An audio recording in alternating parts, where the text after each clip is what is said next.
Capítulo 7. Amigos são a família que a gente escolhe. As coisas foram ficando cada vez mais densas ao passar dos dias. Conversando com a terapeuta, eu fui mergulhando ainda mais em toda a situação que eu estava passando e, nossa, muito difícil.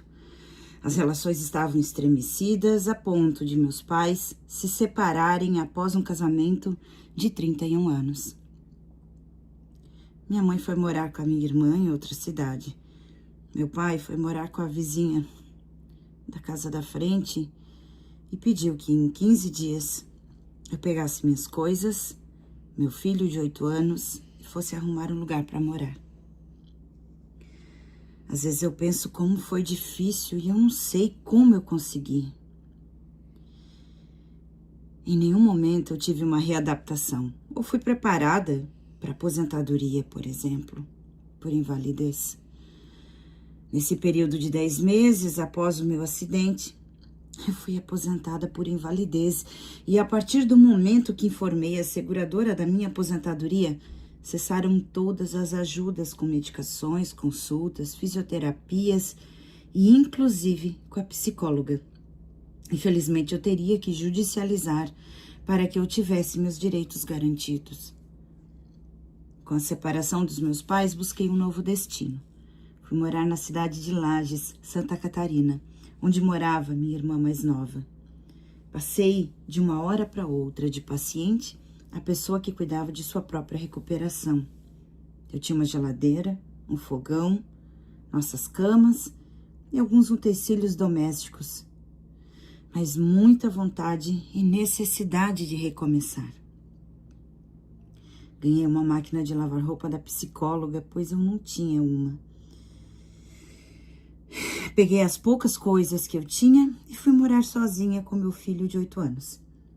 Uma das coisas mais difíceis que eu tive que enfrentar foi aprender a fazer comida sozinha, sem enxergar. Nossa, foi muito difícil. Eu não sei como eu consegui. Lembro que eu não conseguia fazer arroz. Muitas vezes as comidas ficavam não tão bem feitas devido à minha situação atual. Mas era o que eu tinha para fazer.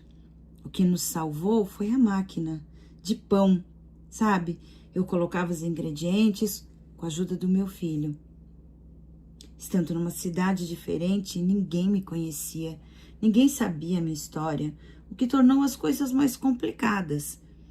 Eu não tive tempo para pensar em 15 dias, foi o que deu para fazer. Foi um aprendizado difícil, complicado e solitário. Eu não conhecia as pessoas e precisava levar o meu filho na escola. Sem saber utilizar a bengala branca de escaneamento para ir levá-lo à escola com segurança, eu ia de mão dada com ele. E para voltar para casa, eu vinha me segurando nas paredes e muros até chegar na minha casa. Eu levava muito tempo para voltar da escola. E para buscar, já estava quase dando o tempo, porque eu mal tinha chegado em casa. Eu levava quase a tarde toda. Por isso, eu fui desenvolvendo técnicas muito perigosas e não convencionais, eu diria, de caminhar sozinha, sem uma bengala, sem uma tecnologia assistiva, para poder atravessar a rua com segurança. E para poder levar o meu filho e buscar na escola. Nunca falei sobre isso com ninguém, aliás, eu nunca falei isso com ele também. Para ele, eu achava que eu precisava ser a mãe de antes do acidente. Esse foi meu erro. Eu queria ser a mãe sem deficiência e sofria, porque eu não dava conta. Tenho certeza de que sobrecarreguei ele e eu também. Mas infelizmente foi o preço que eu paguei para ter meu filho seguro. Toda vez que eu ia fazer comida, eu chamava para que ele aprendesse. Ensinava como fazer o arroz, o feijão, eu cortava a carne e pedia para que ele observasse como é que eu fazia, porque um dia ele ia precisar. Necessariamente eu não falava sobre a cegueira, não explicava o que estava acontecendo. No fundo, eu sabia que ele entendia, mas eu não conseguia falar sobre. A minha maneira de falar sobre a cegueira era ensinar ele a fazer comida, lavava a louça e ele colocava no escorredor. Guardava os potes para que eu conseguisse achar depois e organizando a cozinha do jeito que dava, varrendo a casa, passando pano, lavando roupa e pedia que ele segurasse os grampos para que ele me alcançasse as roupas para pôr no varalzinho de chão. Tive muita dificuldade de me adaptar à forma como eu fazia as atividades diárias. Para mim era muito sofrido. Eu não tive outra opção. Pensava, beleza, tenho que fazer as coisas para mim e para o meu filho, mas isso não quer dizer que eu estava me sentindo bem com essa situação. E assim fui fazendo as atividades domésticas do meu jeito, proporcionando ao meu filho o que eu consegui. Fiz o que eu pude dentro da minha realidade. Eu não podia ser a mãe que levava ele no parquinho, no shopping, que brincava e jogava bola com ele. Mas eu era a mãe que pagava internet, TV a cabo, para ele poder assistir os filmes que ele gostava, os desenhos da Cartoon. E tão logo que pude, comecei a pagar transporte para que ele fosse e voltasse de Topic.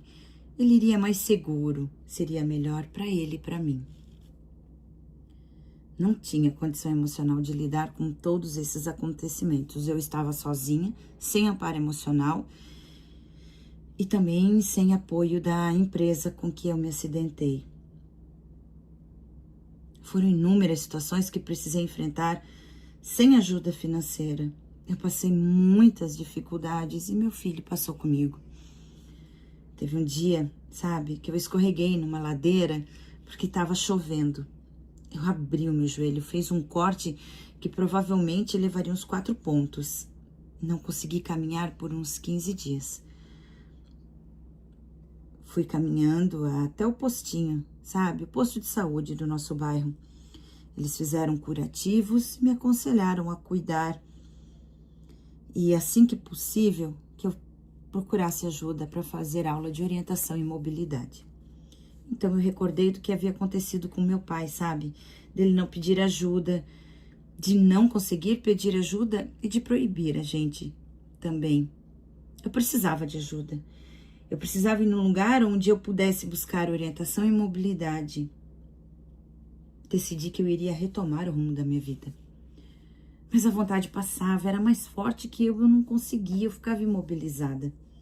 Eu teria que mostrar para as pessoas que eu estava cega, eu não tinha coragem, não tinha força. Eu ia ter que assumir para mim e assumir aos outros que eu precisava da ajuda. Era sinal de fraqueza. Foi isso que aprendi com meu pai. Eu tinha muitos ataques de pânico, eu não conseguia falar sobre o acidente, eu estava me sentindo insegura, tinha muito medo do que eu sentia, eu não conseguia processar as coisas, eu não conseguia falar sobre, fiquei desesperada, passei a ter medo de tudo, de andar na rua, e eu ouvia qualquer barulho, eu ficava desesperada, eu não conseguia distinguir, eu não sabia distinguir os sons. Quando meu filho ficou com febre uma vez, eu não consegui lidar com aquilo, pois eu tinha um termômetro digital, mas eu não conseguia ver o painel indicando a temperatura. Passei a ter medo o tempo inteiro. Não era falta de Deus, sabe? Sempre tive certeza que Deus não havia me castigado.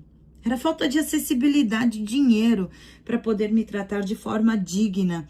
Eu estava atolada em dívidas e sem condições de poder buscar auxílio. Nunca foi pelas decisões que eu tomei, eu estava dentro do ônibus de cinto.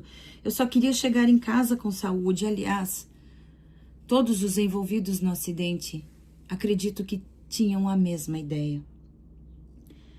Foi numa conversa com uma psicóloga do SUS em Lages, em que ela me disse que de qualquer forma eu nunca poderia prever o que iria acontecer comigo naquele dia. Minha irmã mais nova, ela estava fazendo bacharelado em música na Uniplac. E ela me convidou para ir junto numa aula de Libras. Sua professora se chamava Lenice. Ela era fantástica. Me acolheu, conversou comigo, me abraçou e disse que ela estava ali para mim quando eu tivesse tempo. Lenice dando sua aula, falando sobre acessibilidade, sobre a importância do acolhimento das pessoas surdas e de toda a importância do respeito à linguagem de sinais. Ela enfatizava o respeito a todas as pessoas com deficiência. Eu me senti tão acolhida, tão respeitada. Até então eu nunca havia ouvido ninguém falar com tanto amor e respeito sobre pessoas com deficiência. Esse sentimento de pertença tomou conta de mim. Lenice me perguntou se eu gostaria de participar do curso de Libras. Eu falei que eu não poderia, que eu não enxergava. Ela disse, eu te ensino, eu tenho paciência, eu vou descrevendo como fazer os sinais com as mãos e você vai aprender. Eu aprendi a ser cega com pessoas surdas. Estando em contato com pessoas com deficiência auditiva e com apoio e o amor incondicional de Lenice, foi muito bom. Uma das melhores experiências de toda a minha vida, sendo uma pessoa com deficiência visual, e isso foi extremamente importante. Lenice sempre foi amorosa, muito, muito, muito amorosa. Ela me ensinou Libras, conversou comigo, me levou para fazer o curso aos sábados, acolheu eu e meu filho. E ela falava constantemente que eu podia tudo o que eu quisesse. Quando falei que queria ter um cão-guia, ela apoiou. Falava que eu faria tudo o que eu quisesse no meu tempo. Eu me sinto muito feliz de ter encontrado Lenice e tê-la na minha vida. Ela foi a primeira pessoa que me disse que eu não precisava de milagre para voltar a enxergar, porque eu era um milagre. O fato de eu ter sobrevivido ao acidente com as sequelas que eu tive, eu não precisaria de um milagre para voltar a enxergar. Eu já era um milagre. Eu voltei a me comunicar com as pessoas, estive próxima a pessoas com deficiência auditiva e naquele ano eu me fantasiei de Papai Noel. Eu entregava os presentes para as crianças do APAS, Associação de Pais e Surdos e Amigos de Lages. Que experiência gratificante eu pude viver. Eu brinquei, dancei e conversei em Libras com as crianças porque Lenice interpretava para mim quando uma criança vinha conversar comigo. Lenice falava para que eu ouvisse, já que eu não enxergava. E aí ela falava as palavras que eu tinha que interpretar em Libras para as crianças. Quanto amor eu recebi do Ei naquele dia. Parecia que eu estava escondida atrás daquela roupa de Papai Noel, mas eu estava mostrando a mim mesma que eu seria capaz de recomeçar.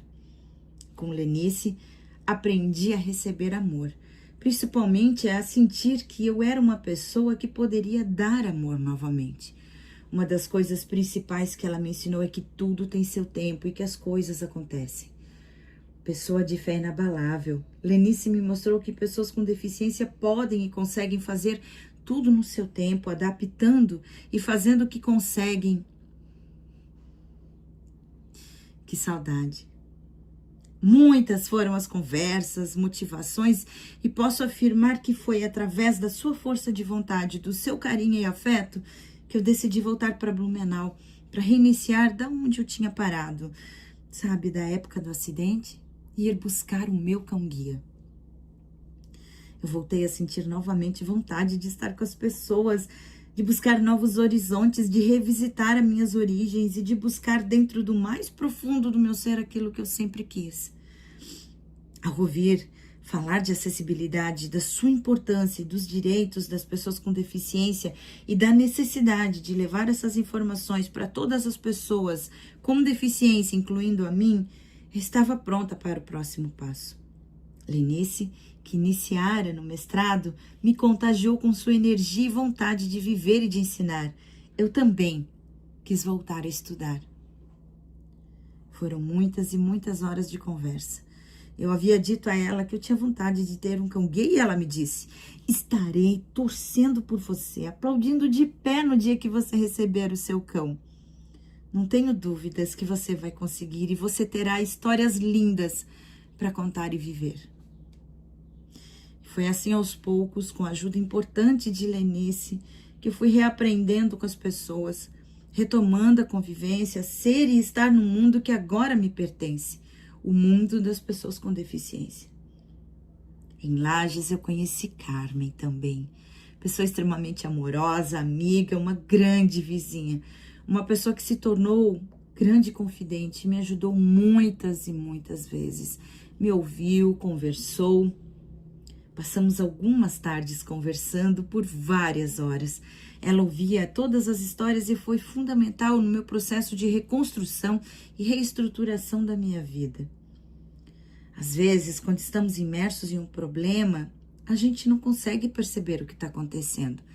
Quando a gente conversa com outra pessoa que está analisando a gente de fora, por outra perspectiva, fica mais fácil avaliarmos as situações. As tardes de conversa e de café com leite quente nas tardes frias de inverno na cinzenta laje serviram para que eu me fortalecesse e me tornasse mais forte e decidida. Quando eu resolvi voltar para Blumenau, uma das coisas mais tristes foi me despedir de Carmen e de Lenice. Elas são amizades que eu vou me lembrar por toda a minha vida. Os laços que criamos são eternos. Tenho certeza que amigos são a família que a gente escolhe. E você?